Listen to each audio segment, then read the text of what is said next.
Some of Niagara schools have a deep, rich history. At Welland's Notre Dame College School, part of that history was recognized this week when our next guests visited the place where they met, believe it or not, 70 years ago. We welcome Robert and Joan De Planche. Robert, 1952, was it all bobby socks and blue jeans when you first laid eyes on Joan? You know what? He never wore blue jeans. Never wore blue jeans? I think at that time they had like the longer skirts and the saddle shoes. Yes. And the boys had the different colored trousers, you know, the green ones and the maroon ones with the chain hanging down out of the pocket. Tell me what happened the first time you met Joan, the first time you laid eyes on her. Well, the first time I laid eyes when I had gone to the school for a basketball game on St. Patrick's Day, on March 17, 1952. And living in St. Catharines, I didn't spend much time after school because I had to go by the bus back home.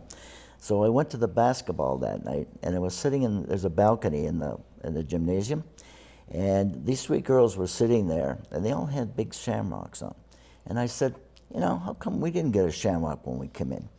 And this girl reaches over, and she gives me her shamrock, and I still have the shamrock, and I have the girl. Joan, you should have brought that shamrock today. We could have reenacted that. It's on her neck. See it on her neck? Beautiful. Yeah. So, Joan, what was your thought? Why did you give him the shamrock? To shut him up. And you've been shutting him up for almost 70 years. Let me tell you. We've been married 68 years. Yeah, wow, unbelievable. Our children, when we had our 50th wedding anniversary, we renewed our vows at the cathedral in St. Catharines, and the same priest that married us renewed our vows, okay? And we had a celebration after, and one of our children, Michelle, the youngest, she did a PowerPoint presentation of our life, and in there she said, Joan, Mom, has a PhD in patience from the University of Common Sense, and that's exactly what she has, and that's how I stay grounded. Robert, okay. Why the ceremony this week to honor the two of you? I know that Leon is now a hall. It used to be the Leon Gym. It's now the Leon Hall. Yeah. But there's a shamrock up there to commemorate the meeting of the two of you. There is a shamrock on the wall. That they had a Zoom meeting 2 years ago with us when they did this, when they unveiled this shamrock on the wall. And they did it, I think, mostly because of over the last 15, 18 years or so, we've been giving scholarships to Notre Dame College School. And we set a criteria for the students that we want to have them pick.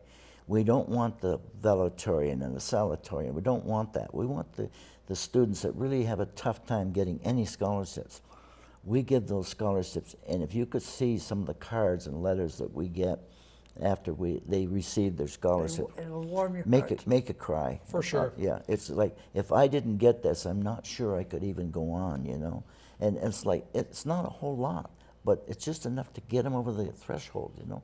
And since I was a lifelong learner, I was still getting degrees at 67 years old, and when I got an MBA then. And then I got inducted into the Honor Society for High Scholastic Achievement, 3.85 at 63 years old. Amazing. It is. Joan, tell me why you keep on giving and what it felt like to return to the school and see that plaque in person. It just warmed my heart to think that they appreciate what we do. And it's to encourage these children. If they didn't have this little bit of help, they wouldn't go on with their education.